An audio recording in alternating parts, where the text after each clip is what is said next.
Congratulations. Well, thank you for the polls, Arnie. We have public tonight. Good evening and welcome to tonight's Yountville Town Council meeting for Tuesday, November 6th, 2012. I believe everyone that's in our audience tonight knows our process, so you know where those staff reports are if you're interested. And welcome. It's always good to see members of the public here. It doesn't always happen. Let's start tonight's meeting with a call to order and roll call, please. Councilmember Hall. Here. Councilmember Moeller. Here. Councilmember Dornbecker. Here. Vice Mayor Chilton. Here. Mayor Dunbar. Here. And I do believe we also have an additional introduction. Would our town attorney like to make that introduction at this time?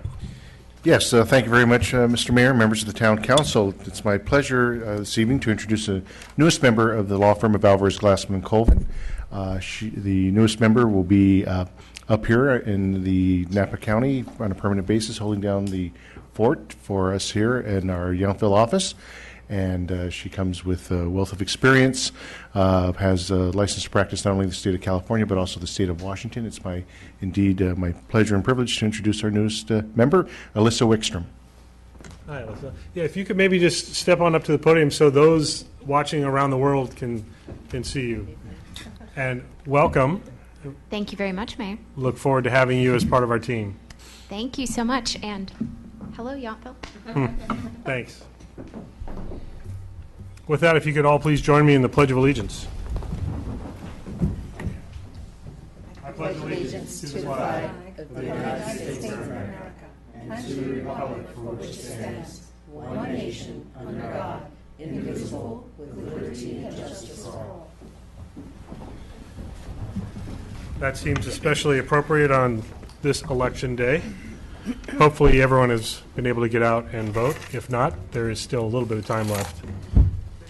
Do we have any closed session report tonight? Mr. Mayor, we do not.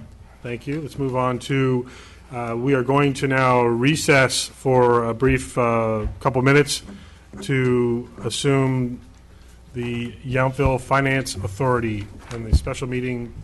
We'll go ahead and call that meeting to order. We need a separate roll call for that? All members are present. Very good. So let's get to that agenda. We have minutes of January 17th. Is there a motion to approve? I'll make a motion to approve the minutes. I'll second. All in favor? Aye. Thank you. Public comment. Is there any member of the public who would like to speak to this group as the Yountville Finance Authority on anything that's not on our agenda tonight? Remember, this is our Finance Authority position. Seeing no one moving forward, I'll move right ahead to consent calendar, which we have none. The one regular item we do have, considering adoption of resolution for appointment of BNY Mellon Trust Company as trustee and Quint and Thimig as bond and disclosure counsel for the lease revenue bonds series 2013. We have a staff report, I see. Yes, the item before you is requesting approval to appoint the professionals needed to proceed with the next steps to issue lease revenue bonds for financing the town hall retrofit project. Staff coordinated with the town's financial advisor, Columbia Capital, to issue a request for qualifications and fee quotes for trustee services and bond and disclosure counsel. The requests were sent to several firms listed in the Bond Buyers Municipal Marketplace. We were pleased to receive 3 proposals for trustee services and 4 for bond and disclosure counsel.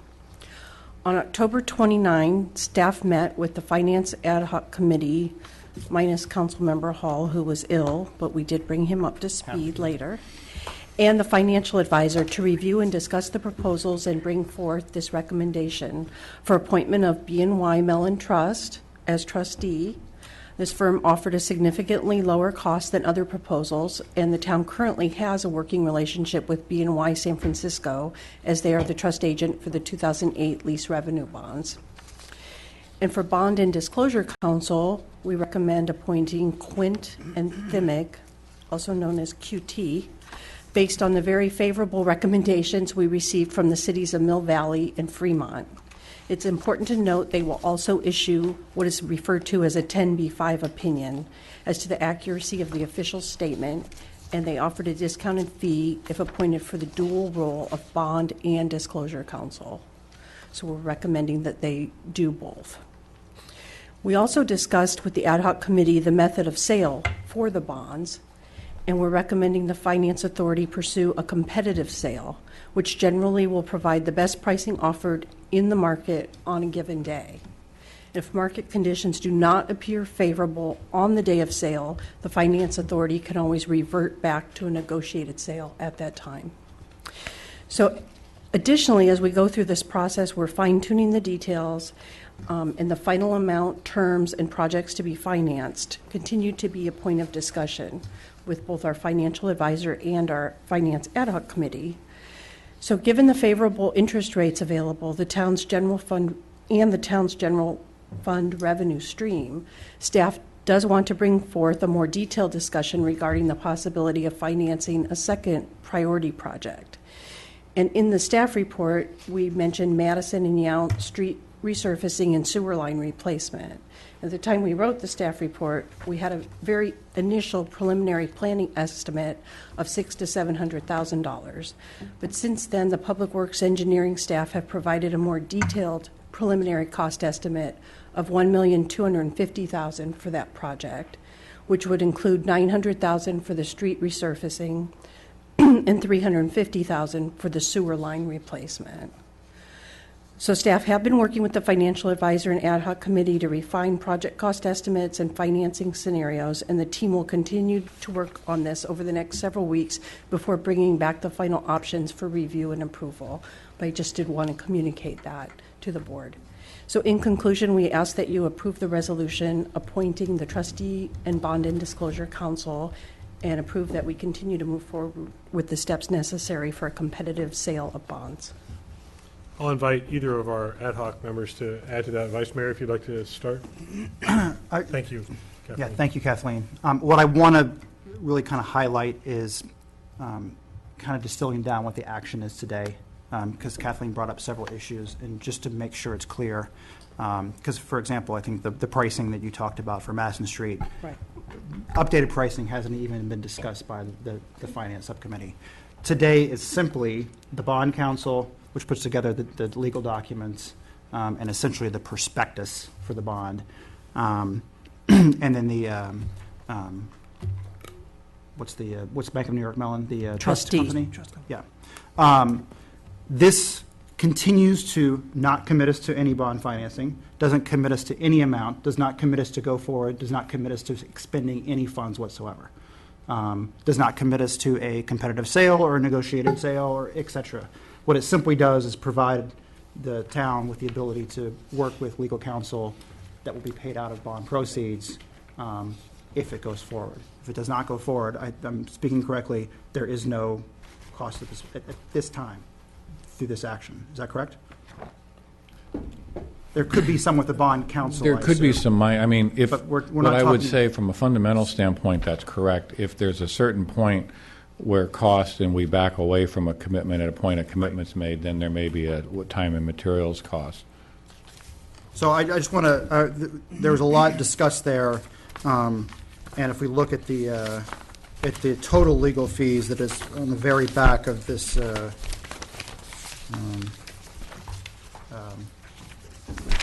sort of the third to last page, Quentin Thimmings' combined total cost going all the way through a placement of bonds is $45,000. That's correct. So if for some reason we decided not to go forward, that would obviously be less. So that's, I just want to point out that there's a lot of issues that need to be discussed at the full council level, and it's not what we're attempting to do tonight, especially since we're trying to be quick. Councilmember Hall, would you like to add anything to that? No, I would just agree with what Councilmember Chilton said. I unfortunately missed the meeting. I got the Yountville bug, which I don't want to share with anyone. It was a 24-hour thing, but hopefully no one else here has had it, or else you might have lost as much weight as I did. What I would say is that this really is about appointing a trustee and ensuring that we also have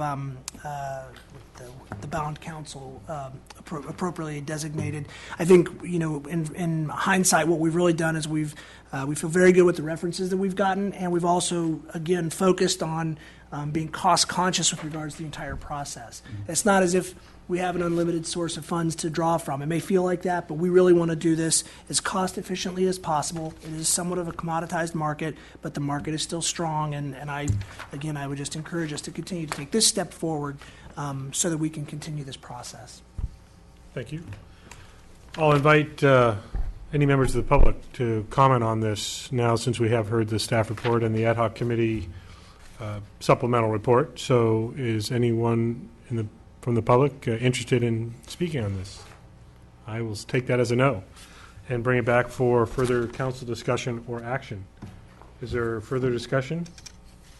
And if not, is there action to be? Want a motion? I'd like to move that we approve resolution number 03-12, the appointment of BNY Mellon Trust Company as trustee and Quint and Thyming, if I got that right, as bond and disclosure counsel for the lease revenue bonds series 2013. I'll second that. Good. All in favor? Aye. Thank you very much. Thank you. Thanks to the ad hoc committee, and which will continue working on this along with our finance director. Kathleen, thank you very much. Let's see, do we have any other business as the Yountville Finance Authority? Any authority reports? Make a motion to adjourn. I'll second. All in favor? Aye. Get right to that. All right, thank you for that. And we will return, or I will reconvene our regularly scheduled Yountville Town Council meeting. Can we adopt the Town Council meeting agenda? Are there any changes or questions about that agenda? I move we adopt the agenda. Second. All in favor? Aye. Great, thank you very much. Move on to public comment. This is a chance, yet again, for public comment on anything not before us on tonight's regular council agenda. I see the same reaction, so we'll move right ahead to item 8, consent calendar. There are 4 consent items. Is there a motion for approval, or is there a need for discussion on any of these items? Move to approve the consent calendar. Is there a second? Second. All in favor? Aye. Aye. Thank you. That passes as well. Presentations. We are going to have a presentation about the Yountville Days. A little follow-up. It was a great experience, a great festival, so let's hear some of the details. All right, we'll PowerPoint up for you. It's only 175 slides, so we'll be all right. Great. As long as we're looking at them 50 at a time, we'll be fine.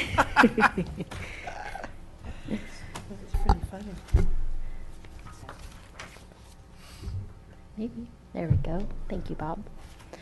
So Yountville Days 2012, our theme was A Day in the Sun, and we honored Sharon Stensis from the Yountville Sun as our parade grand marshal, which is how we decided on our theme, which was very fitting, as you will. Oh, go ahead. Thanks. So it's truly a weekend long, so Yountville Days. They're all 3 days in the weekend. Friday night, we started with the movie night. It was sponsored by the Yountville Elementary School PTA. They held a fundraising booth there where they sold pizza and salad and sold out, which was great. And we had over 250 people in attendance for Cars 2. In general, we continue to see a good crowd and growing crowd at our movie nights, which is very exciting. But Yountville Days was truly local. Oh, go ahead. So Saturday is the first year that the town took on the chili cook-off. Oh, thank you, Graham. As you may remember, it was run by the Chamber of Commerce in the past, and their board decided to give that up, and we felt like it was really important as the town to continue that tradition. And so the Parks and Recreation Department agreed to take that event on. Our goal was for it to be, and eventually it will grow to be more of the sole fundraising event for our youth subsidy fund every year is the goal. So this year we had 9 teams that competed, and we had sold over 330 tasting bands that day, which was great. We had a great local blues band, West Coast Blues Review, who played. People seemed to really enjoy them. Awesome. They were awesome. Thanks, Louis. CAL FIRE, Yountville Station won the first prize, and the Sheriff's Department won People's Choice. big surprises there. Yountville Deli's chili was really fantastic, though, if you were there. Fourth place, right? So like I mentioned, the goal is to help raise money for our youth subsidy fund. We raised about $2,300 this year at the event, and with some donations towards our youth subsidy fund, which is great, but it's not everything we need every year, so we're examining different ways to continue to fund that, and hopefully the goal will be the chili cook-off will continue to grow each year.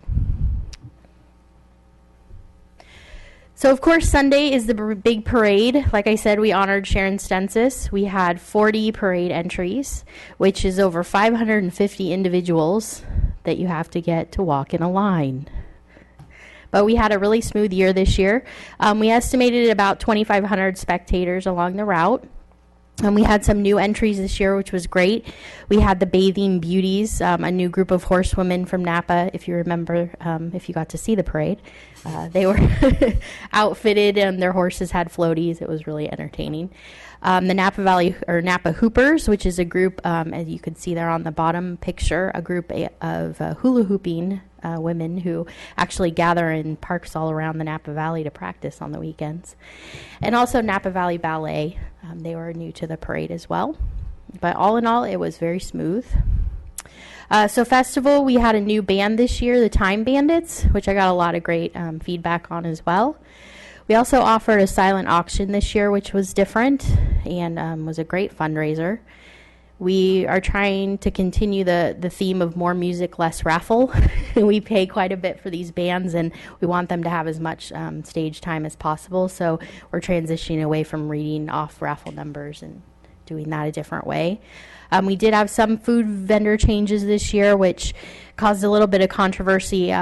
We would had Guadalajara in the past doing Mexican food, and unfortunately last minute they weren't able to come through. And thinking we probably wouldn't have enough food then, Frida's of Napa agreed to come up and do Mexican food, and they actually donated their profits back to the youth subsidy fund. So we had some up in arms with our other local nonprofit organizations, thinking that we were bringing in for-profit business, but we actually did it in a way that benefited the youth subsidy fund. So it was actually very generous on their part.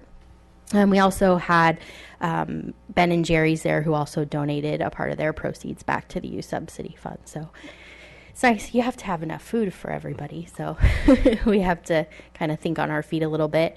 We estimated about 2,000 people in attendance at the festival over the course of the day. It seemed to be a little bit down, but there was a whole lot going on in the Bay Area that day. So between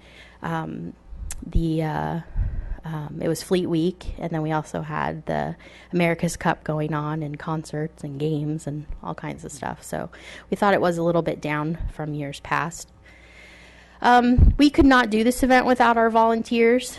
It wouldn't happen. So we had 41 volunteers over the course of the weekend this year. They all came through the town's volunteer program, which is great. And like I said, we couldn't do it without them. We used to try to get them to come before the council and be acknowledged individually, realizing they don't really like to do that. We send them all a handwritten note from our department thanking them, and I also just wanted to spend a quick minute reading off their names and acknowledging them. Cliff and Valerie Hill, Neil Ann Martinez, Anita Martinez, Jen Leahy, Debbie Alter Starr, Jack and Jessica Pearson, Barbara and Jean Lyle, Daryl and Sandra Dudley, Dominic and Ricky Carvalho, Jim and Pat Patton, Alan, Seth, and Miles Tincher, Troy Reed, Jean Anderson, Anna Reed, Dwayne Labar, Paul Anderson, Donna Hine, Elizabeth Roth, Lois Tuttle, Marianne Babcock, Tom Bartisono, Karen Zanatel, Bonnie Buss, Will Anderson, Bob Hurley, Tara and Lauren Bianchi, Sharon Stensis, Ed Warren, Pat Monahan, and Cindy Saucerman. So thank you very much to our volunteers, because like I said, think we could give them we could definitely give them a round of applause. I'm sure they're all watching. It wouldn't happen without them. So we also had 72 donors and sponsors this year. A huge thank you to Cornerstone. They actually were one of our financial sponsors of the festival, and they also were very generous in their donations to the raffle. The high-end donations that we received assisted with the success of our silent auction, and I listed some of those down below. But instead of raffling off lunch for two at the French Laundry for $1 raffle ticket, we decided let's put a few of these higher end items into a silent auction, and it was extremely successful. So we raised about a little over $2,800 on the silent auction, which is fantastic. So some of our thoughts for next year, we're going to start talking in January about possibly updating our parade route. That was kind of spearheaded by the Sheriff's Department, just to enter into the conversation of, can we do this a little bit differently to ease some of the traffic congestion that we do with the highways. We've talked about, along with our healthy eating, active living city, possibly going candy-free along the parade route and having people throw other things. But again, that's just a suggestion. We did try that a few years ago, by the way. Did we? Yes. It was Been no there. good. Not well received. No. Okay, thanks for the feedback. We're going to work on increasing teams that participate in the chili cook-off. We're talking about doing some other awards that kind of pit businesses against each other a little bit, so maybe a tasting room category or something like that. I'm looking at examining some other rules as they relate to the People's Choice category, because I kind of think that's a little skewed by people buying their own tokens. So is there a better way to do that? I don't know.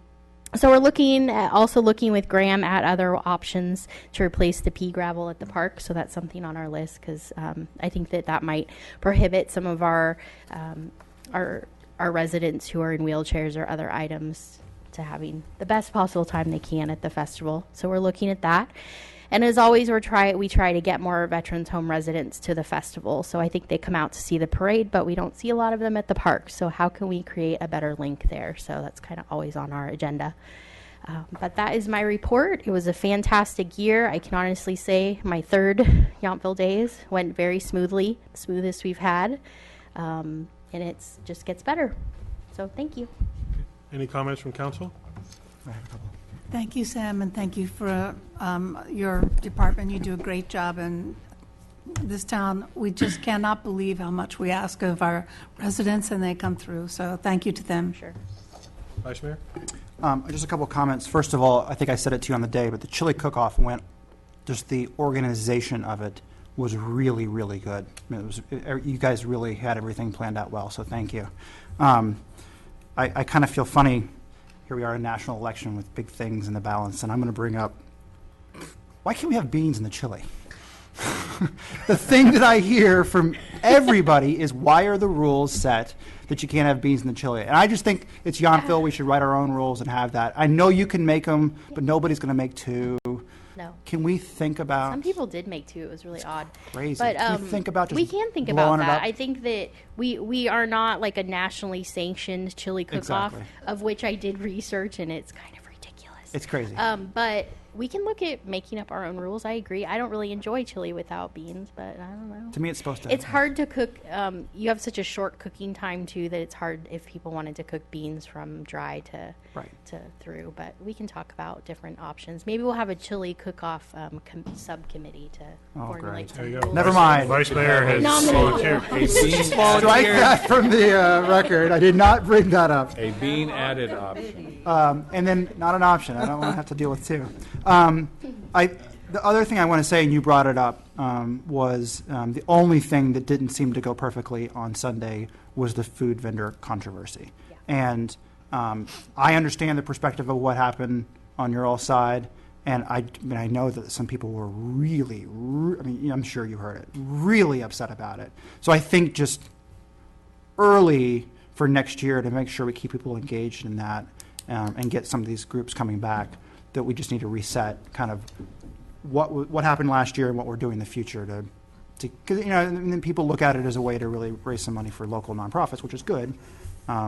I just think that expectation thing was the problem, and I'm not trying to be critical, but obviously some people got upset. And I think also, as is always the case, communication, reaching out to the nonprofits on site and explaining the generosity that was coming from the for-profit business, so they could understand that it was to fill a last-minute need.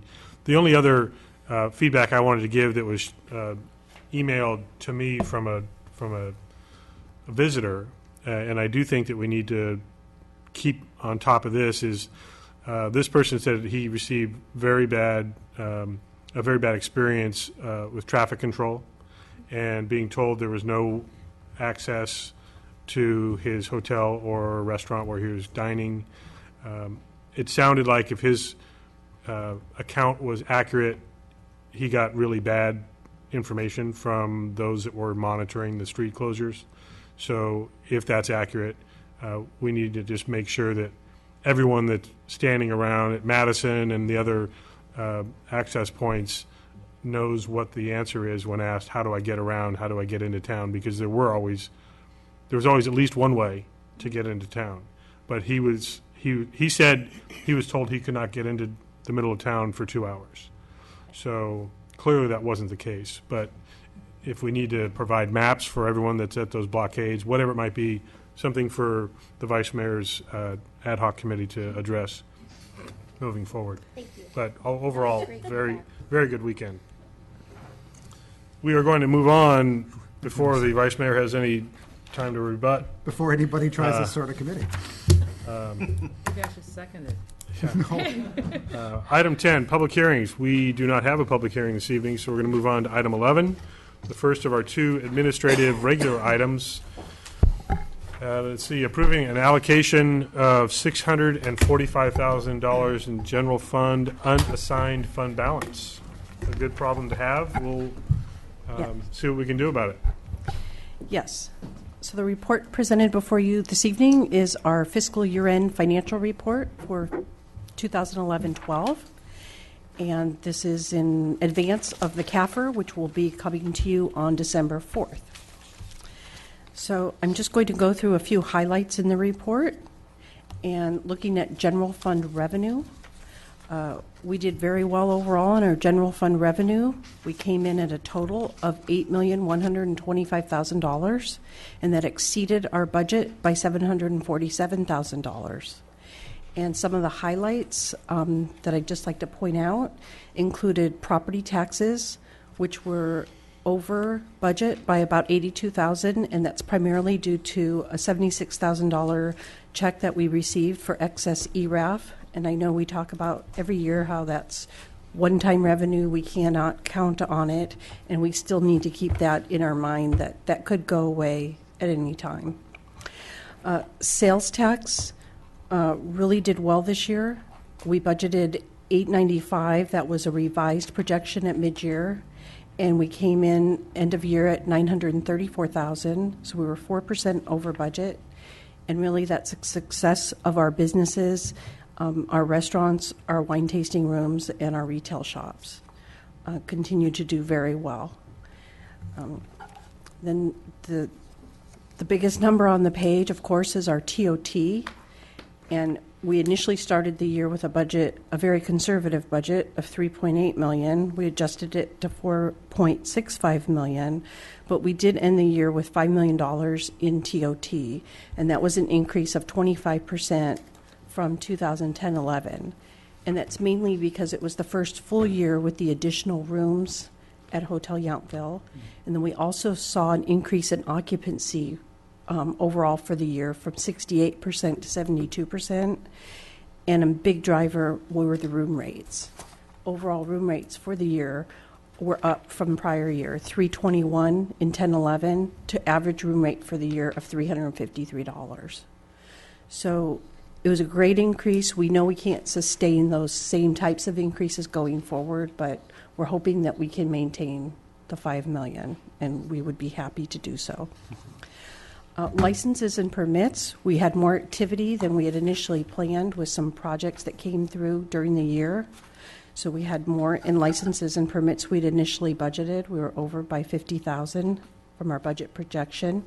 And then also in miscellaneous revenue, which normally is not a huge amount of the budget, we did have a few items there that stood out. And one was a credit from Napa County Fire for some overbilling in the prior year. And that was $119,000 that really helped us out on our budget. And $24,000 refund of prior year workers' comp premiums based on our total payroll at the end of the year. We also received a $20,000 insurance claim amount for water damage at the community center. So with that, we'll also look at expenditures overall. We were under budget by $451,000. And again, one highlight of where we were under includes the Fire and Emergency Services contract, where the Napa County did reduce their billing, and that saved quite a bit of money on that budget line item. And you can see we were under on most departments' budgets. We had a savings of 7%, mostly in services and supplies. So with that, how does it impact the bottom line? Well, the first thing we look at the end of the year is, have we filled all our reserves as we said we would when we adopted our budget? So we have our committed for emergency reserve at $1,260,000. We have a $50,000 insurance reserve. We have a little bit of OPEB money, just hasn't been sent off to the trustee yet. We have a fully funded revenue stabilization reserve of $480,000. We have $150,000 assigned for contingencies and $250,000 for legal contingencies. There's some money for the arts program that carries over to the next year, and then that's where we come up with our $645,000 of unassigned fund balance.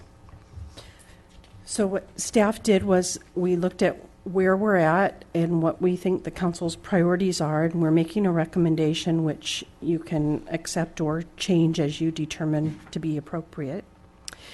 But we are recommending that we put an additional $100,000 in our emergency reserve, and that will bring that to a total $1,360,000 and bring it up to 21.6% of the adopted budget, expenditure budget.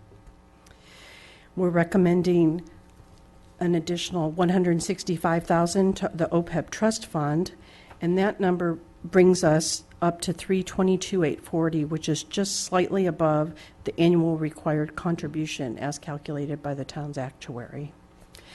And then the remainder, $380,000, we're recommending be transferred to the capital projects fund.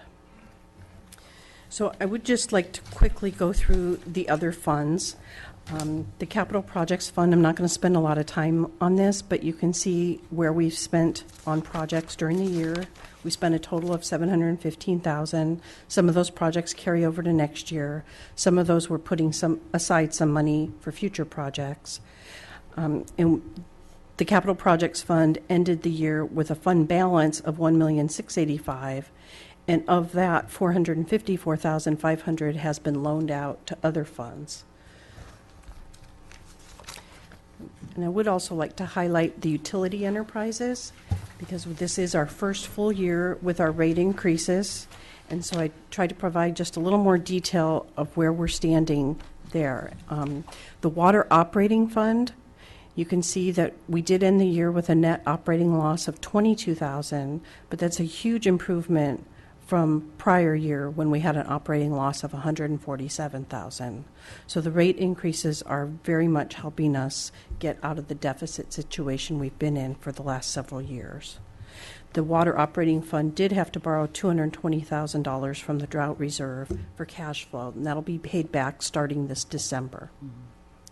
We also have collected $23,000 in our system replacement fee, and that's going into the capital fund. Will be used for future capital projects. Our wastewater enterprise, we ended the year actually in a positive. We had an operating income of $39,000, and that's a big increase because last year we had a loss of $211,000. So we're definitely moving in the right direction. The wastewater operating had to borrow $220,000 for cash flow as well, and it took the loan from the capital projects fund. And again, that'll be repaid starting this December over the life of the remaining rate increases.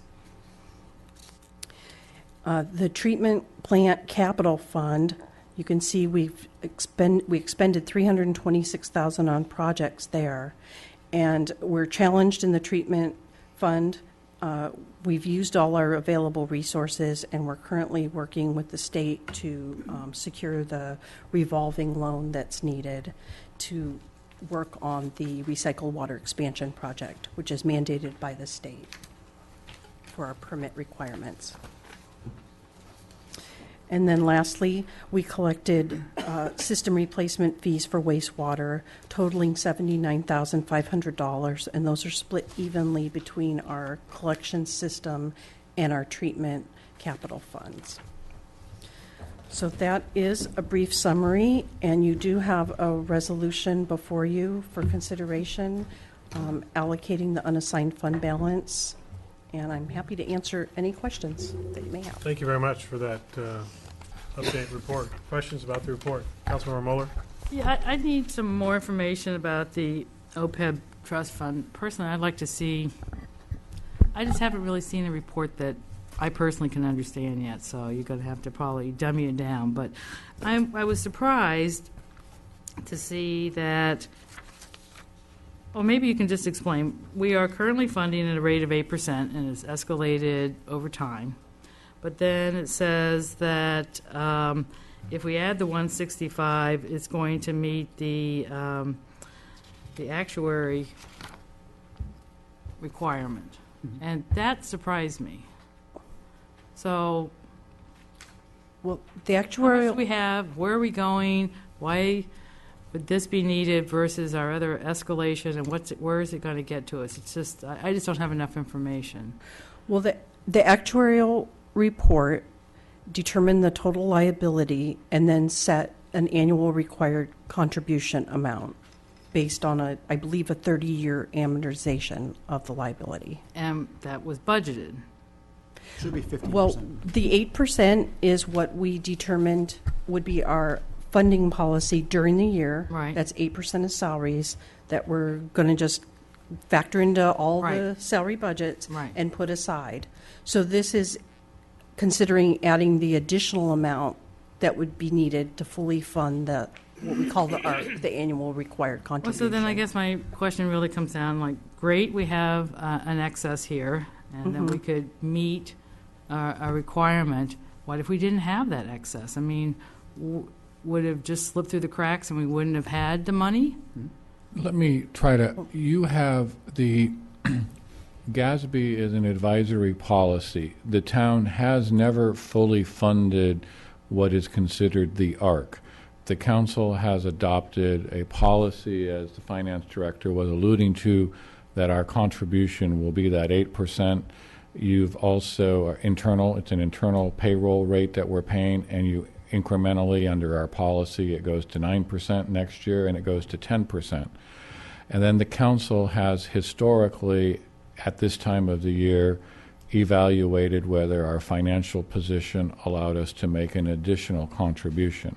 So it's not that we're in violation of anything other than we do have a council member that has always advocated for full funding of the ARC, and that's a policy decision, because if you fully fund the ARC, it means there's potentially less revenue available for other council priorities.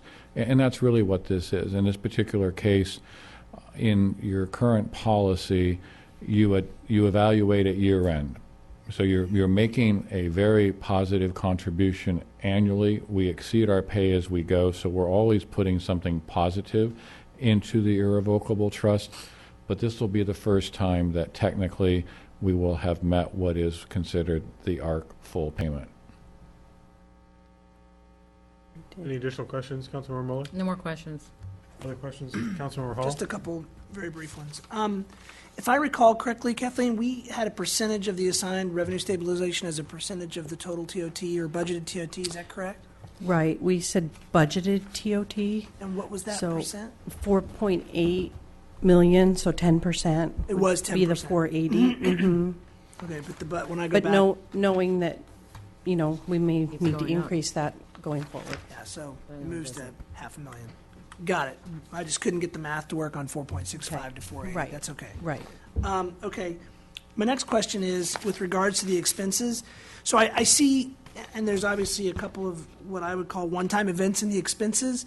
Yes. Is it your sort of opinion, or is it your position that these favorable variances are due to cost controls that we implemented during the course of the year, or were we I'll look at Graham, more conservative in our budgeting than on the expenses, which is fine, just to be reasonable. But then every year we come back to this conclusion of, well, we got to go find $750,000, we got to push it back out, and Councilmember Chilton gets happy and that kind of stuff. But the question is was it due to things that we didn't plan that are going to occur, i.e. it's a one-time, but it's not really there because it's in our run rate going forward? Or are these really true savings because we've managed more effectively our costs? And I'm asking the question because I don't know. I think it's a combination of both. I think there were a lot of, we can save money if we do this or not do this or do it a different way. I think there was a lot of that within the departments, for sure.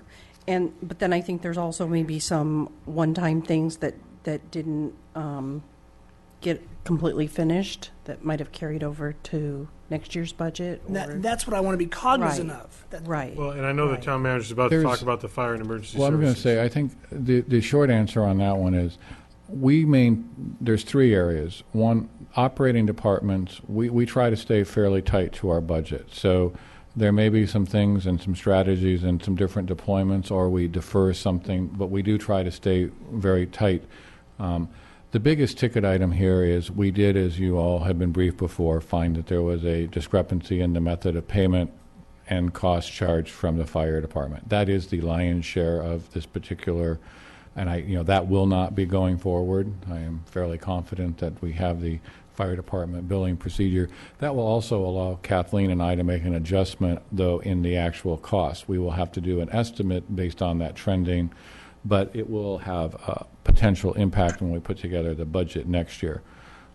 Most of the savings are from the departments managing their line items and not just spending $10 because they have $10. That answers my question. Thank you.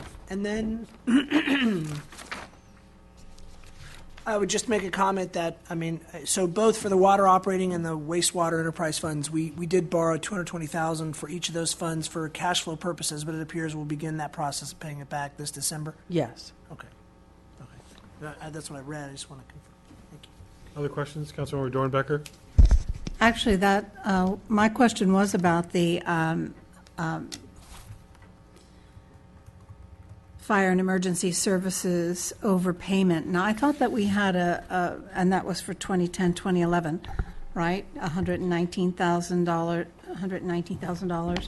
Yes. But don't we have a contract with them that is a set amount? I don't understand why this variance would be. They billed us, and it was within budget, and it appeared reasonable. And I have to say kudos go to the town manager as he was negotiating the contract, the new contract, and looking at the terms and getting some fine, detailed cost information from Napa County. He saw that, you're supposed to bill us your actual cost, and you billed us this higher amount, and therefore we got a credit. So, That's interesting. yes. And then I have one other question, and this is also, I have to base some of this on my ignorance, but it says that property tax was higher than projected primarily due to the receipt of $76,000 in excess ERAF, Yes. which is described as Educational Revenue Augmentation Fund. Right. And so can you explain to me what that means? Well, it's quite a complex calculation. The county auditor has to go through quite a few different regurgitations of it, and it's subject to state approval. But basically, it happened maybe 10 years ago when the state started shifting around property taxes and swapping property tax with sales tax and other taxes. And they created what's called this Educational Revenue Augmentation Fund. And Napa County is one of just 3 counties where that fund, based on these calculations that the state dictates and mandates, becomes overfunded. In other words, they shift more taxes from the town and the other cities in Napa County, and this becomes overfunded, so they credit back the amount back to the towns and cities. I see. And I'm just wondering, so shouldn't that essentially really go to the Yountville Elementary School since it is an educational No, it's augmentation? funds that were shifted from the town's property tax, and then by a formula, they get shifted back. The key is, the state took more of our allocation of property taxes, the city, local government, to put into the school pot, and then when the pot was made right, then they give it back. So we're usually 2-3 years behind on this calculation, if I'm not mistaken, too. Right. It's subject to a lot of auditing and state approval. We're behind on collection. Thank you. Vice Mayor, any questions about the report? I was going to say, I don't think anybody understands ERAF practically. Well, thank you, then. I mean, seriously, I mean, it's just mind-boggling. I guess, there's a lot, first of all, it sounds like there's just a lot of good news. There is very good news. So I won't dwell on any of that.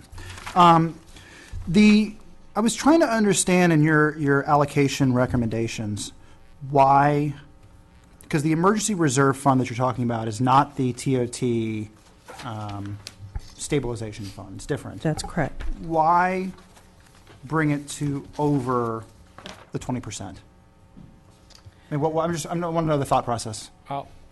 We helped, and I think one of the feedbacks was the council has always suggested that when times are good, we be a little more conservative and set money aside. And that is the simplistic answer for what we did, is we said, here seems like an opportunity to put a little bit more there. So I guess my question is, do we look forward to next year and say, let's put in $100,000 now because we got it, because in next year's budget, I assume our expenditures will be higher in budget, and then we're kind of making up for our balance next year, this year. Right. Because It'll we're going to help have, either we find it next year or we find it Right. this year. Let's just go ahead and use this. Right. Is that a reasonable I think that's rationalization very for me to use? reasonable. Okay. Yeah, and of course, the OPEB trust fund, we should be doing 15%, not 8. That's the bottom line. Then we should have a policy change. I agree. Thank you. And so thank you for putting that in, because that makes me very happy. That's all. And I actually believe this would make it our second consecutive year of funding our ARC. I believe last year in 10-11, Yes. after everything was said and done and we had our final year-end allocation, we did end up funding the ARC. You are correct, we did make that additional payment. So, Thank you. The one thing I want to ask about, and Graham, going to give you a heads up about our Thursday meeting, about the recycle water expansion project. And you made a comment, Kathleen, that we clearly don't have enough money for it. There's no, we're out of money. yeah, significantly unfunded. But if we don't get a revolving loan contribution, if we don't get this federal money that we're hoping for and talking about on Thursday, should we be funding some portion to get some portion of this state-mandated recycled water system improvement moving, or is it such a big number that these dollars won't have that big an impact? Two things. Graham, you're throwing your voice again. Well, I'm just saying, I've been coordinating, and the reason, Okay. Graham has the logistical side, I've been doing the finance management application side for the loan. What we have here is the capacity, if you may recall, we put together our rate structure, and this project identified in upwards of our projected rate structure at about $2.5 million, and we have the debt financing capacity built into our existing wastewater rates to service that. So what we are looking at first is the U.S. Bureau of Reclamation grant, so that if we can get a grant, we reduce the total cost to the ratepayer. Secondly, I was in Sacramento, was it 2 weeks ago? It seemed like I spent a week one day. So we're proceeding with our low-interest state revolving loan fund application, which is projected to be in the 2% range. Third option is traditional financing. So that's why I'm saying our rate structure has that. We need to move forward with the project, but it needs to be, the financing needs to be secured, and we will know in about 6 months which one of those options will be the ultimate option, and then that's the construction funding for the project will be established from once that financing is established. Well, Which- the fourth- those are the fourth all- item was the veterans home. Correct. But those are all the reasons I asked the question. That if I don't remember if all of the requests come through, do we fully fund this? I don't, or is there still a town contribution required No, for the project? No, we have money in the Oh, revenue stream. The ratepayers have a responsibility. The best we're going to get on this is a 25% loan from the U.S. Bureau of Reclamation, or grant. So that would still mean that the ratepayers, and Graham's also correct, the Veterans Home is a significant ratepayer. So when we look at how we're going to fund the debt service, but the maximum grant that the U.S. Bureau of Reclamation is looking at is 25%. So So it gets to my point of, should we be putting some additional money into this so that we can help this is, offset some of that cost? well, what you're I'm just looking asking at. the question, I'm saying, clear on it. you have a structure. This is your general fund revenue stream, and we're trying to earmark and keep your utility enterprise funds separate. I mean, if we got to the point 6 months where we needed a bridge loan, that would certainly be something that you would have to consider, but, you don't have that, and everything is reasonably in line for us receiving. Utility enterprise funds traditionally receive their own debt financing to operate because you have the repayment from the revenue fee charge structure. So I feel comfortable, that is, I think, the mayor, a very wise question to ask in a worst case scenario. But if that's the case, that would draw down the whole capital projects fund balance as it exists to do that project, putting everything else on hold. Okay. Can Yeah, I think maybe hold add on just a a little bit? So I still want to get clarification that if we put this money, say, committed for emergencies, if we didn't put that $100,000 in there, and we put $100,000 as a kind of a set aside, we could move that money somewhere else, or is it unnecessary safeguard? Is that what you're saying? I believe it's an unnecessary safeguard, given where we're at and the feedback that we're getting from the application. And like I say, we're using the preferred low-interest loan. We could get conventional financing based on the fact that we have an approved rate structure to support the debt service. Okay. And we're also looking at a less costly project than we initially funded. And as Graham has identified, the Veterans Home is responsible for approximately half of the project cost. So that's bringing this down to more than likely as about $1 million project for our ratepayers. Okay. Councilmember Mueller, did you have a comment on that? Yeah, just maybe as a point of clarification, we anticipated this, we planned for this when we put together our rate structure. So it's just a matter of the ratepayers haven't paid all that money that they're going to pay to finance it, so we're going to look at these options. So it's not like it's a black hole that was unanticipated. It's really all worked into the rates. And I understand that, and Okay. I remember all that, but I'm also seeing significant unallocated funds here, and we're talking about where would it best go. I So- think, that's both of those are good characterizations, because typically I would prefer to have the financing secured and then we put it into the CIP. And right now you have two projects that we are working to secure the financing before they're fully funded. Okay. This project being one, and the town hall structural strengthening that we talked about. Both the finance director and I would more traditionally like to have the financing secured and then budget. But we got those kind of going in motion in tandem right now. Okay, well, I'm going to invite the public. We lost half our public. Okay, I've invited and have been ignored, so we will continue with council discussion and potential action. Discussion on staff's recommendation for $100,000 to committed for emergencies, $165 additional to OPEB trust fund, and $380,000 transferred to the capital projects fund. Any specific comments, Councilmember Mueller?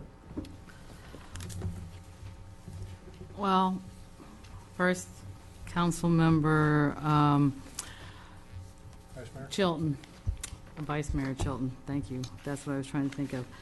I'm nervous about this OPEB as we go through this kind of every year. I'm also always nervous about these capital funds because we don't, OPEB at least has this defined policy. We may or may not all agree, and I'm more than willing to open it up. The capital projects, it's kind of a catch if you can, some money. We have even identified all this new work we want to do on Madison and Yount. There's a lot of other stuff. We just kind of dump in some excess, but we're also making big moves to try to get this the budget more balanced every year. And I think everybody on the town staff is doing a great job to do to get there. So I just really believe the capital projects funds are critically important. They're not only important for our residents, but they really are important for our guests. And by that, what I mean is that we are so reliant on our TOT, and that's not news to anybody. But what I see is when we really put this infrastructure in, whether it's the beautiful plantings in the park or the streets or whatever works, we get money back, many times over in our TOT. I think every one of us has witnessed people walking around town telling us what a beautiful, wonderful town we have. So they come here not because it's kind of old and crummy, because it looks the way it does. So I think we really reap a lot of benefits from putting money into these in the capital project fund, and we have no direct way of doing it other than our excesses. So I'm going to make a case for the OPEB. We can deal with that when we look at our policy. I'm very open to making that kind of make sense. I would like to put that money into the capital projects funds. We've got a lot of stuff we really need to do. We've got debt financing we know we're going to take on for the town hall, and hopefully we'll be able to prepay that off early, and we'll get financing that can do that. So I just think it's prudent not to spend too much money that we don't have. And so if we can put most or all this money into capital projects, it's going to help with some of those other projects we've just identified and paying off the loan to do the seismic restructuring. So right now, I'm open for other, certainly, discussion and revisiting this, but I would put all the $645,000, although I'm pretty open to the $100,000 into emergencies, into capital and the capital project. So maybe what I'm saying is the $165 for OPEB, I would add that to the capital projects fund, but I'm also open to maybe at least splitting the emergencies. We can do $50,000 now and $50,000 when we need to put it in next year for the budget. So that's where I am. Up for discussion, Councilmember Hall. Well, thank you, Councilmember Mueller. I can't wait to hear what my colleagues to the right of me will say about that. First of all, I just want to commend the town staff, obviously the finance director, for the work gone in to this report, and obviously the significant efforts to manage costs. It's an important part of every budget process. You make your best guess, or you make your best estimates as to how you're going to perform, and clearly we're managing cost, which is where I would tend to start in any plan to really evaluate what we're doing and how we're doing things, and it appears we're doing them very well. I won't disagree that we had a good year. We obviously are reaping the benefit of that. There were some one-time events in there, and I would just caution us to not assume that they're going to occur again next year and we're going to have $650,000 to play with. So with that in mind, the one other comment I would make about the positive revenue stream, and I know there is a one-time event that comes through, especially in the miscellaneous revenue, which is probably really offsetting or mitigating this effect. But I would just want to point out to everyone that our TOT has been diversified away by about 200 basis points versus what we budgeted, meaning that we budgeted at 63%. It came in at just over 61 in the actuals. And that means that we're managing our income stream differently than just relying upon the hotels. That's not to say that they're not the biggest component of that, but it is in this fiscal year, based on these numbers, that we did diversify our revenue stream away from that, and we just need to be cognizant of it. That said, I'm okay with the OPEB number being brought up to 100% for this year. I'm certain that the group to the right of me will also probably lean that direction just because it is an unfunded liability. It would potentially or could potentially be a black mark on us from a credit standpoint, as it is an unfunded liability. That said, we've done a very good job of managing it. We're going from 8 to 10% in the next 2 years. Hopefully, we'll be able to fund the balance of that, but we can't assume that that will be the case. So the more money we put in there today is probably realistic. I'm comfortable with the town's recommendations. I would only ask that, the additional 100,000, there is a council policy on that to be at 20% of budgeted expenses. I don't know that it's necessary to get it 21.6, especially if you guys are managing your expenses as well as I just thanked you for. That said, I'm okay leaving it as presented, and if for some reason the remainder of the group or the group collectively would want to put all of that additional 100 into capital projects, I'd be comfortable with that as well. But I think we should go ahead and fund the OPEB trust to the ARC just for this year, since we have the chance to do it. Let's get it to 100%. The 100,000 committed for emergencies, I'm not worried one way or the other because we have a policy around it. And then lastly, obviously the balance should go to the capital projects. So that's my comments. Thank you. Councilmember Dornbecker? Well, I must say that I agree with Councilmember Hall. And I also do feel that funding the OPEB trust fund is very important. So I feel that that is something that we should do. And for the rest of it, if an emergency comes along, I'm happy to know that we'll have the money that will be there. And then if it is not needed at some point, we can look at putting it elsewhere. But so I too am comfortable with it being presented as it is by the town, by the staff. Thank you. Vice Mayor? I will agree with Councilmember Dorenbecker and Hall. I don't think I need to pound about OPEB unless I'm in the minority. So I think the allocation makes sense. I think it makes sense as well. I would not want to underfund OPEB. I feel like we've gone to great lengths as a council to put a plan in place that's continuing to maximize our commitment there. So I wouldn't want to exclude it completely and then go from a positive to a negative situation there. I also just want to maintain the flexibility that we have. If we put that money into that trust fund, it's locked in there, and we do lose a little bit of flexibility. And I think one of the things that we like to maintain is that ability to have options for how we need to spend the money that we have is less restricted. So I can support staff's recommendation as presented.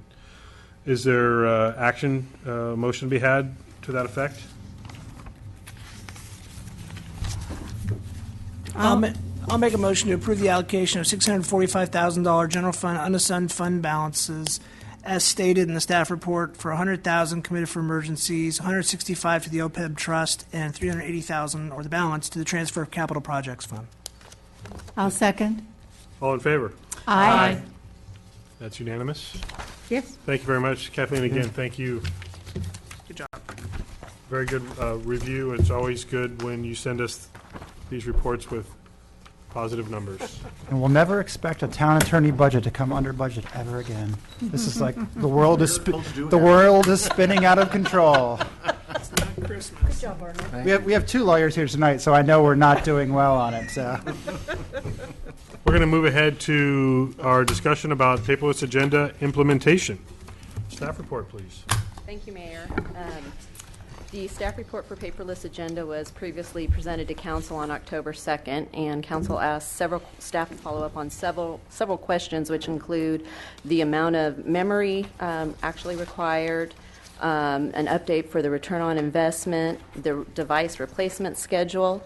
In addition, council requested the proposed stipend amount include the costs associated with the purchase of the Apple Care plan with deductible to be paid by the device owner, additional apps, portion of the cellular data plan, and a gross up for taxes. Staff did calculate gross up for taxes for one employee. However, not knowing all council and staff's tax bracket or taxable income that you would apply. We provided an alternative as a markup for tax purposes for 20% and 33%, which is included in the chart at the end of the staff report. When we originally presented this staff report, we had conducted clerks' listserv surveys and also contacted our neighboring jurisdictions. And at the time, City of American Canyon and the County of Napa had purchased 64 gigabytes for the memory, but since then things have changed, and it depends on the type of policy that cities adopt, whether the device is going to be city-owned or town-owned, or it's going to be a combination personal device, city-owned. So more recently, the City of Napa presented a report to their council whereby it says 16 gigabytes is enough to operate the iLegislate and paperless agenda process. So with that said, if it's going to depend on council's decision on the type of tablet policy that's adopted, and certainly 16 gigabytes would be enough, but we would like to keep in mind that the dual purpose of the device as it's being presented tonight as a personal device and a town business device, that 16 gigabyte may not be enough for the individual user. So just keeping that in mind. In consideration of the concerns raised by council, we developed 3 options in the staff report, and those are also broken down in detail in the chart at the end of your report. And those items include stipend amount for minimum storage option, require the cellular-enabled device or not, and potentially including the cost of the cellular plan. Option A includes the cost of the device, cellular-enabled, the Apple Care plan, basically all the bells and whistles. Option B includes the device, cellular-enabled, Apple Care plan, required apps, and minimal accessories, and a range for markup for tax purposes. What option B does not include is the town contribution towards cellular data plan, and if activated, that would be paid by the individual.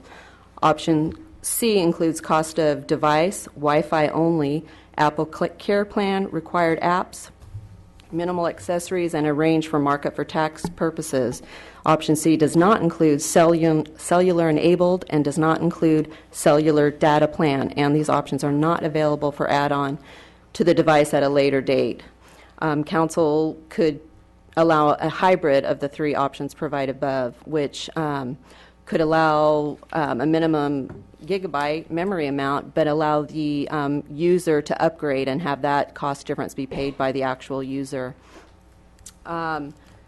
Moving on to the return on investment. The original return on investment was based on staff, the town council, ZDRB, PCSC, and staff.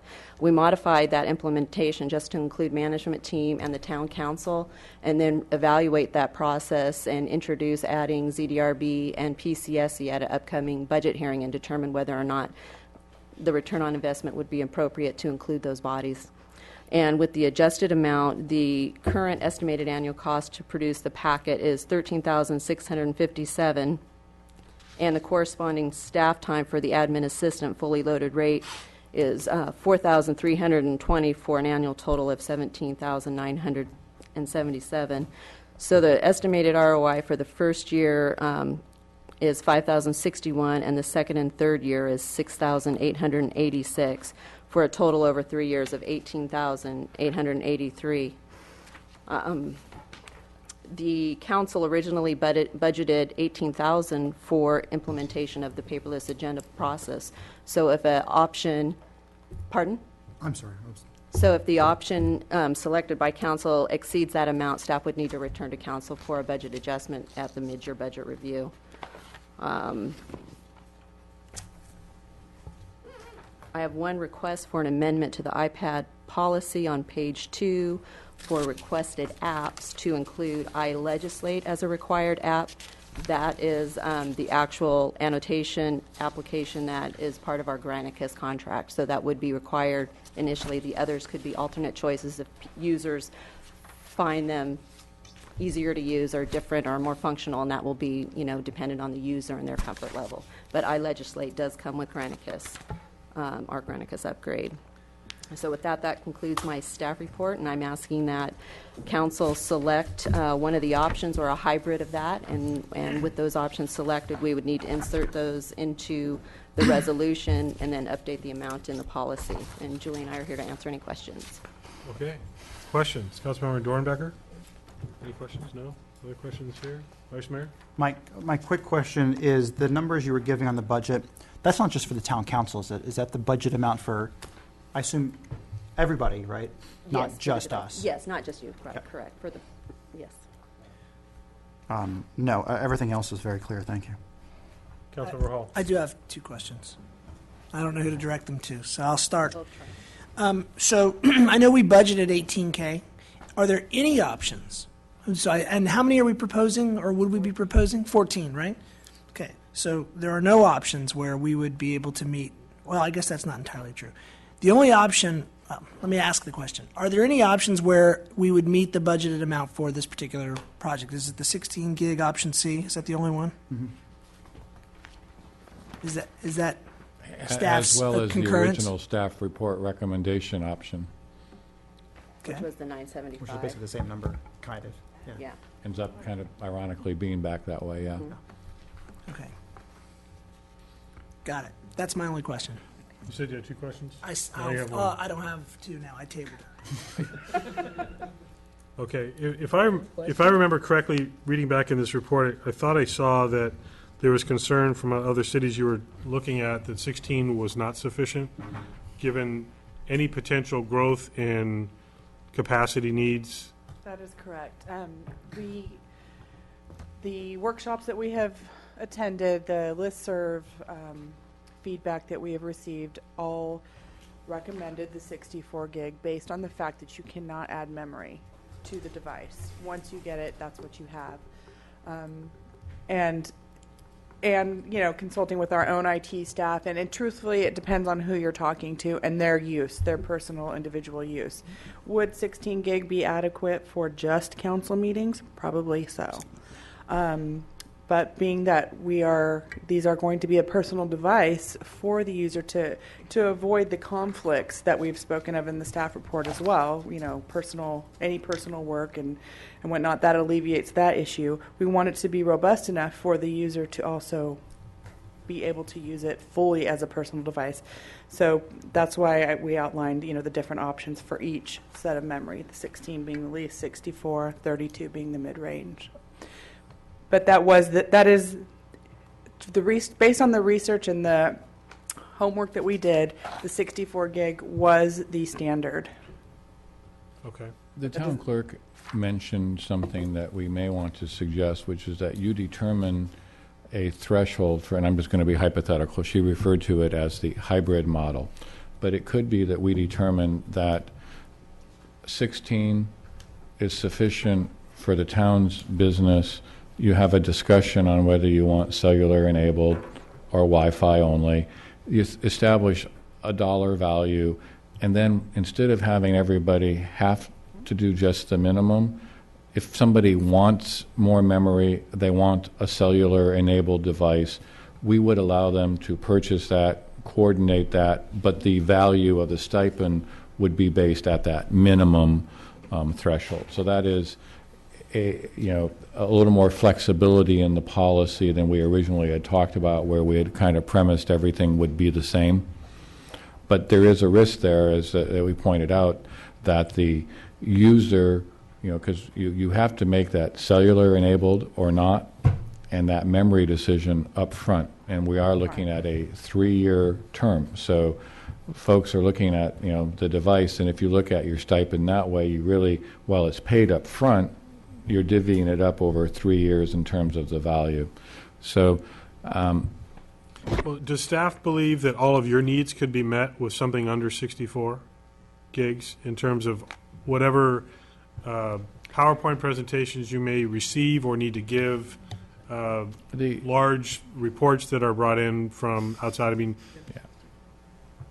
if you're saying yes, okay. I would say yes, that they could. Obviously it's going to vary between user to user on what people decide to keep, but I believe I mean, personally, I think obviously the job could be done with 16 gig. The 32 would allow for a little bit more use as a whole with the device. It could vary between plans. It's just how much you're going to use it, maybe or not. It just really depends on the user, and we would just encourage that. Truthfully, we don't have anything to measure at this point. At the end of 3 years, we're going to be able to measure, okay, well, was this not enough? Was this just too much? So this is a first for us. So by the time we're done with this cycle, we will be able to measure something. At this point, we are going by what we have been told by other jurisdictions and everything. So personally, I think that 16 is the bare minimum. 32, I believe, would give you some wiggle room. You may or may not utilize all that. And again, we would be able to measure that at the end of the 3-year cycle. So it just depends on what you do with the device. Some people are going to be power users, some people aren't. Mm-hmm. So it really depends. Okay. Any member of the public like to talk about this? Wow, I almost didn't ask. Yeah, because it's something I do a lot. So if you guys, on your recommended apps was Pages. Every person I've ever known that's tried to use Pages in a PC environment has trouble with it. I'd put an app that's called, and I hate to promote Microsoft because every one of my products is an Apple product, but Quick Office Pro HD, which allows you to see Excel spreadsheets and edit them, which allows you to do PowerPoint and edit them, which allows you to do Word and edit them.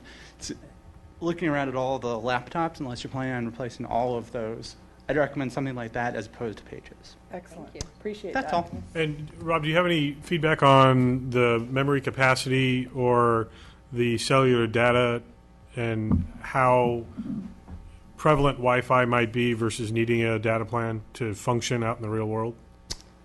All my devices, I've had the 2 generations of the iPad have been the lowest, 16 gigabytes. I've never had a problem with it. I'm not doing huge video or anything like that, which is when you run into problems, but I do a lot of photography. So those are there. 64, I don't know anybody who's actually ever filled one of those up unless they're actually doing video. And then as far as, I've always used Wi-Fi. You're here, there's Wi-Fi. At my home, there's Wi-Fi, there's Yountville Wi-Fi, there's V Marketplace Wi-Fi. Anywhere in town. Traveling maybe to and from Sacramento, though, is a little different, and that's probably where you're going to need more of the 3G. That's all I'd say.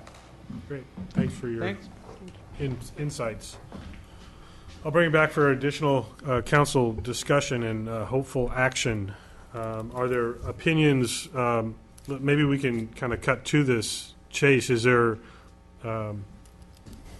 broad interest in the memory capacity? I would throw out 32 as a compromise, but I'd like to hear people's feedback on that. I'd agree with 32. Well, I'm with 32. like Rob, I brought my iPad 2, not even an iPad 3 or whatever they call it. And I guess when I think of all of this, I go back to what is the minimum the taxpayer should provide us, which is simply to replace this guy. And my iPad has 19.9 gigabytes used on it right now. I have 1,077 songs. I have 3 complete seasons of the TV show Justified. And 80 more than we wanna photos. know. I think all of those take up almost all of the memory on this iPad. And when I went to the NCPA website, our packets are all scanned in, which is a highly inefficient way to do PDFs. And the largest one I could find was 10 megabytes. So even if it was 15 megabytes, that's like 1,000 council packets. So to me, on the minimum of what the town should give us, I think 16 is plenty. I really like the hybrid idea that if you want to use this for your own songs or videos, that's fine. But we don't need that to replace this. So I think we need 16. With that information, do people feel that 16 could be sufficient and then have an option to pay an additional personal fee to? Now, do we have a problem with buying these if we're getting a discounted rate, buying them in the 14 total number, if we start adding, we have some 16, some 32s, we get some data plans. No, it could be some- done. I mean, it can be done. It would, we would just need to, we need to know, we need to know the specifics, and if you're going with adding the cellular plan to it, if we just need Right, the specifics, and no, we It could doesn't still blow up order some that. kind of government rate that we're getting. Yeah. Okay. Yeah. Okay.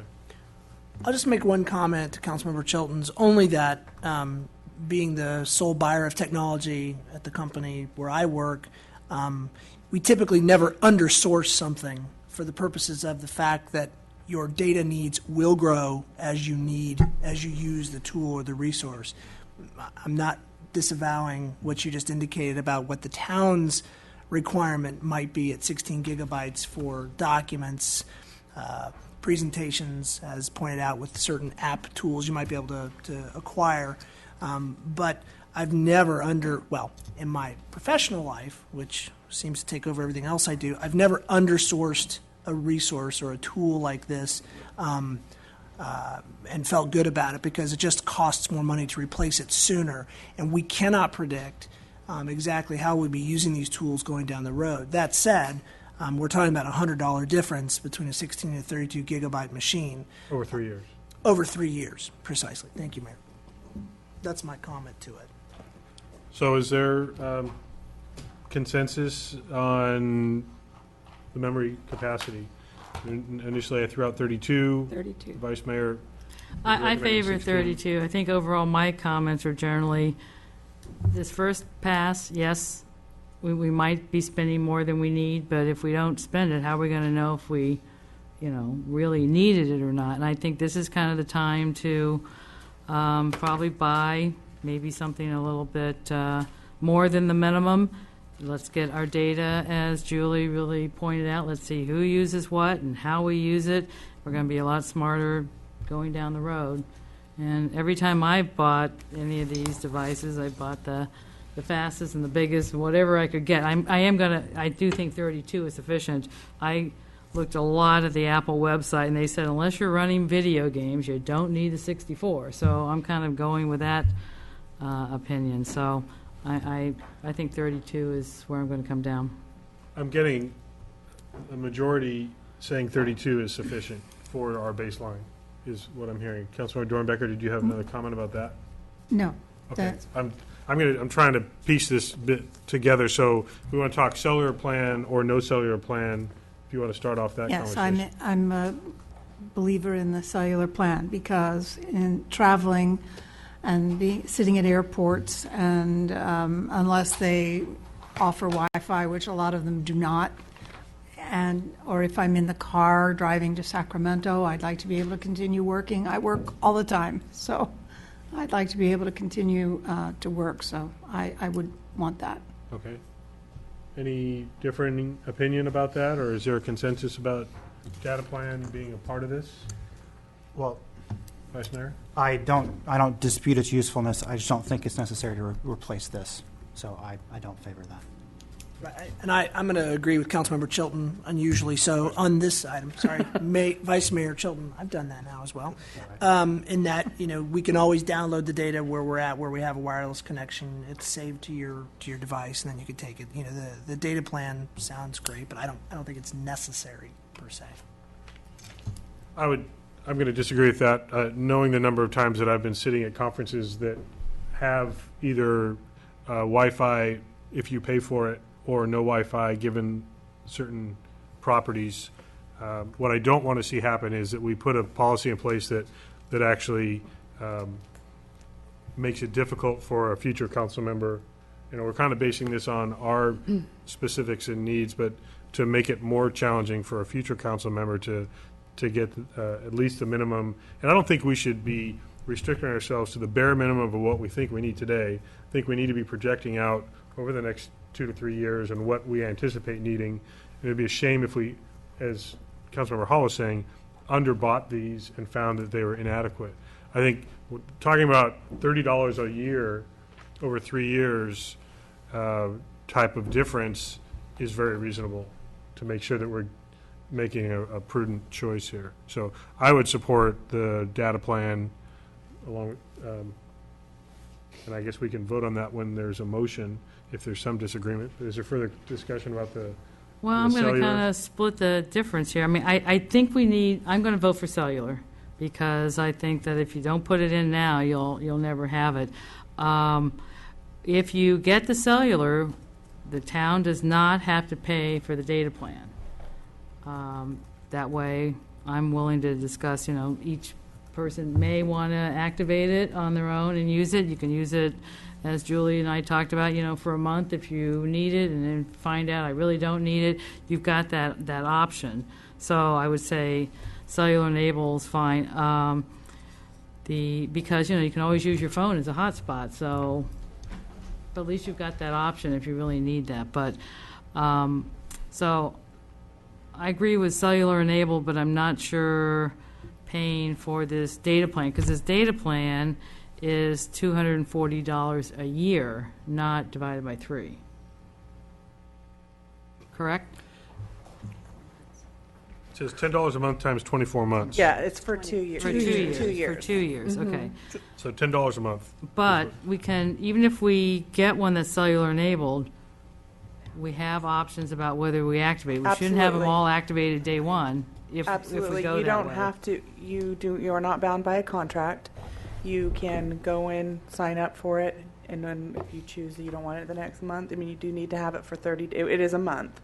And then you can go in, and that's my experience with AT&T, that I can cancel the plan. Because it's always a little hard for me when I first get going, like how many texts I'm going to send and how many, bytes are they and all that. So even with the plan, if I do use it, I'm going to be very cautious in the beginning to figure out, wow, look, now I've got a $700 bill, versus I stay within the limits of this. So that's always the hard part. So I say we need cellular enabled, and then the data plan, and I mean, that's why I kind of look at option B, because I don't know if we're going to use that or not. I don't know. I haven't really kind of decided on the data plan. I mean, I don't want us to calculate that in, because I really don't think all of us are going to use It's just an option that was all of it. asked, Okay. so we put it in. but we need cellular enabled to be able to Right. try it out. Right. And I- Councilmember Hall. Yes, I'd like to correct at least what I said. I do believe we should have a cellular-enabled device. I'm not for the plan. The town paying for the data Yes, plan. that's Okay. correct. So Thank you. I just want for to make that. sure that's clear. Okay. The device should have the ability to have that cellular component. And it's really a personal choice whether you activate it or not. That's Right. my opinion. So if I'm looking at this chart, how does that change So- the cost? So basically, that would be option B, Right. the 32 gig. $781 for the device and cellular Yes, so a enabled. total of, the first total that you see there, $960 would be the cost of that plan. Okay. And then the other component here I wanted to talk about is the markup for tax. One, we don't normally have that markup. I know it became a topic and seemed to get interest at the last conversation about this, but there are many things that we don't gross up for tax. And also, this is a shared personal as well as a town device. Would it be appropriate for us to get tax break on what, at least in part, is a personal device? So I just want to bring up those two issues for discussion. Well, it seems like, I've been on the council for 4 years now, and the town's never given me a check that I had to pay taxes on. This would be the first thing.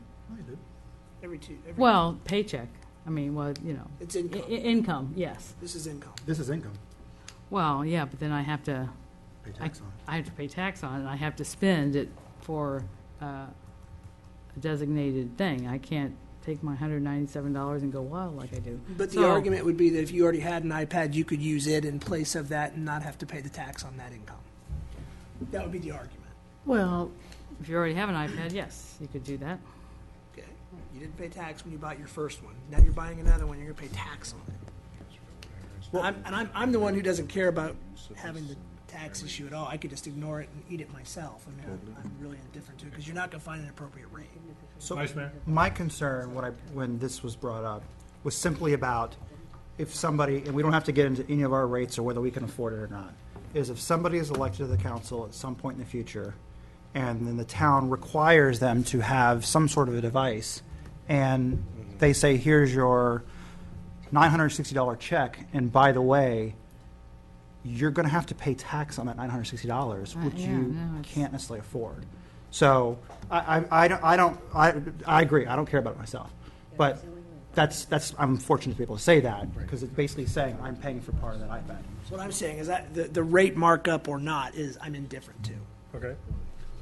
Councilor Dorbecker, a comment about whether to Well, have a rate, and if so, which one? I actually do feel that since this is something that the town is requiring that I have, that that I shouldn't have to be penalized and put out the tax on it, personally. That's how I feel. And that's pretty much how I feel too. And now that I think we're talking about not doing the data plan, although having it cellular enabled, it's going to be a bit of a wash. You'll use your tax gross up for that data plan. So I've kind of come down, all in all, considering all those pieces pretty much on option B, to gross it up for taxes, but not have the data plan. And that way you can use your tax for your data plan. It sounds like I'm the only one that's, I'll oppose the idea of not, that sounds a little, yeah. I support the cellular data plan as part of the package because I just know how often I would be using this device for town business that I'd be using that plan. I would understand setting a base rate for the amount of minutes and data capacity. And then if I choose to go over and above that, that's on me. But there's no question in my mind, there's going to be a minimum, and then that's coming out of my pocket, just like the tax is coming out of your pocket. I don't think it's realistic to expect us to find, I don't want to be that person sitting in a hallway that I found a Wi-Fi connection and I can't move because that's the only place there's the hotspot. You know, I see that all over campus at UC Berkeley. People are sitting in hallways on the floor Yeah. because that's where they can get a signal. I don't think that's realistic to ask. I don't think the amount of money we're talking about is consequential, to be honest. Well, I support that. So is there additional conversation? We were talking about the Yes, tax Mayor, gross I up. do need you to identify your preferred markup. Staff has provided you with two ranges in your markup. Is it One 20% markup Yes. acceptable? Yes. Again, we're learning as we go here. If we determine that that's inappropriate in 2 or 3 years, we can make an adjustment. That's acceptable. So, Well, I have one more question. yes. I think Councilwoman we're kind of leaning towards 20% markup, 32 gig option A. If, B. Option B. oh, Well, okay, it good. depends on whether there's Well, a data plan or not. Yes. Okay, That's still to be determined. Correct. okay, so Correct. I'm if leaning there towards option is A. the data plan and you choose not to use that, is that just going to be just how that's okay? If you need it, you need it. If you don't, you don't. You can pay your tax. Well, then that means you will use that, you will get a credit. We're getting money to pay for these fees. If you don't have the fee, you don't pay it. So if you choose to not pay your data plan, you don't have to give that money back. You will get that money, and then you can either buy a data plan or do something else. Right. Okay, got it. Well, can I ask a question? Yes, on Vice that? Mayor. Is it, I mean, my assumption was that if you're getting paid for it, then you're saying you're going to use it. And if you say, you know, I don't want the cellular plan, I don't need the town to reimburse me for something that I'm not taking. So, I mean, can we have that option that it's almost like it's piecemealed out, or no? We can do a lot, but I'm also going to suggest to you that trying I to, retract my question. I don't want to hear the rest of the answer. Go ahead. I think we're getting a little nitpicky about saving $10 a year on some of these situations. But that's for the entire council to decide. I'm going to propose that we do a 32 gigabyte cellular enabled with data plan, the base data plan, whatever that means. If it's $10 a month, it gives us the baseline. $10 a month is a contribution toward it. They range for anywhere from 15 to 20 a month. So that's a contribution toward it. It's not going to cover the whole amount, just to Split clarify. difference. That's good. Yeah. It seems to me that if the base data plan is $15 a month, it should be $15 a month. And then. Well, we so- just tried to come up with a, Understood. Yeah. I'm going to make a motion to try to okay. get there. A 32 gigabyte cellular enabled with $15 a month data plan to get the base data plan. If any of us feel the need for additional data, we pay for it out of our own pocket. Do you need any other variables? 20%. Oh, and 20% on the tax gross up. Okay, so it will adjust that $1,440 slightly with the $15. Just want to I'll point that out. second. Actually, if I could Wait, can I clarify, mul- can I Hold on. multiply? Town manager, yep, go ahead. if you're saying what you just said means we have to actually add $15 for a third year, so, and remind yourselves that we're going to give you the stipend once, and it's your responsibility to manage all of your relations, your individual bill with your cellular provider, et cetera. So that is still a contribution if you spend less or more. So with that, in broad terms, you're looking at, anybody got a quick, I was going to say, and then you will need a budget. We'll come back with a mid-year budget adjustment to adjust for the increased costs that you're going to have, because this will exceed, where you're headed will exceed the 18,000 earmark. Can you roughly estimate by how much? By about 3. 3,000? Right. Okay. So that's my motion. It's been seconded. Is there discussion on the motion? I have Yeah. like a On the motion? clarification. Yeah. On the motion itself, okay. On the motion itself, So what is it? you're proposing $15 a month, but you're going to stay at 24 months, not 36 months. Sure. Okay. Okay, no, that's, they changed. Okay, so $15 a month for 24 months. Correct. Right. Okay, That's a big just- change in that It's ticket a, it's a item. big change. yeah. That's from 5, $1,000 over budget. That's where I'm at, Yeah. 21,848. yeah, because it doubles, because that line item was 240, and it moves to 200, or excuse me, from 540. 240 to 540. So So, if my Is math that is over correct, 3 years or that 2 would bring years? the budget up to $24,360. 20, repeat that, please?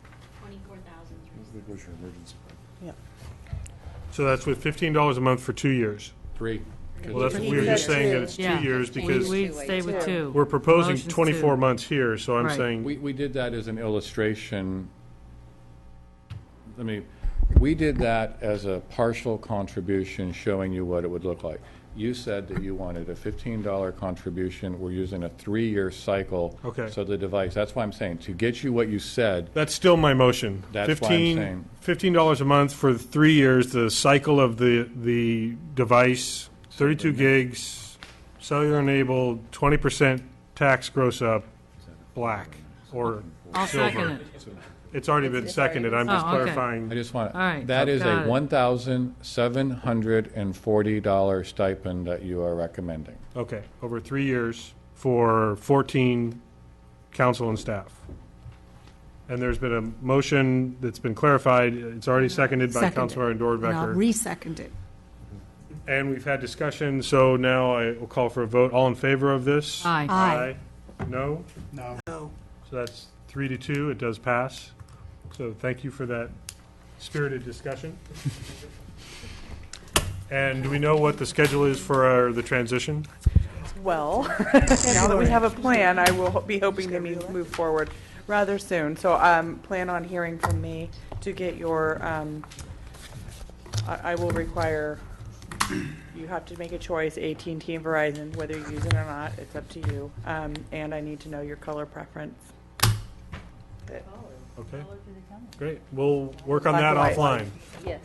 Okay, Thank we're going you to move very ahead now to, do we have any staff informational reports? One. No. Well, I have one.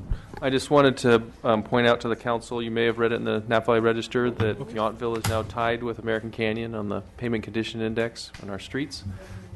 Yep, 71, so we're in the good. So appreciate the council supporting the payment management program and like our resurfacing project we did, slurry seals last year. So those numbers should keep going up because it's a 3-year average. So their numbers are going down, our numbers are going up. So maybe next year we'll be in the lead for Napa County. Very good. Thank you for that. Council member meeting reports. Flood control, it's been so long, it's probably not really pertinent any longer, so I'll skip that. Napa County Transportation and Planning Agency, we did a tour of the transit center. It also seems like a long time ago, because it was. But they have a very ambitious December 4th, I think, open date, and it did not look anywhere near completion for that schedule, but good luck to them. And that will really be a huge impact in a positive way, I think, to the transit system as a whole. Other meeting reports? Anyone have any since our last? No. We'll just look at the future agenda items as listed. I don't believe we have need for closed session. Town manager? Not agendized. Yeah. No closed session. Oh, just a couple other things I did want to mention. As many folks know, Sunday is Veterans Day. I wanted to recognize that. I also wanted to recognize the Chamber of Commerce for the 8th annual Celebrity Chefs Luncheon that was held last Thursday. And we had an abundance of volunteers, which was fantastic. The California Department of Veterans Affairs Secretary, Peter Gravett, came and recognized all the celebrity chefs with certificates and commemorative coins. So it was impressive that Sacramento was paying attention and was appreciating the efforts. Also, dozens of volunteers, some members of the Councilmember Dornbecker and I were there, and Councilmember Hall was there. Forgotten. I hadn't finished. Councilmember Hall was there. Many of our regular town volunteers and many faces outside of Yountville that were also there. The town manager was present. We had many staff that were also there volunteering. So thanks to everyone that brought that all together.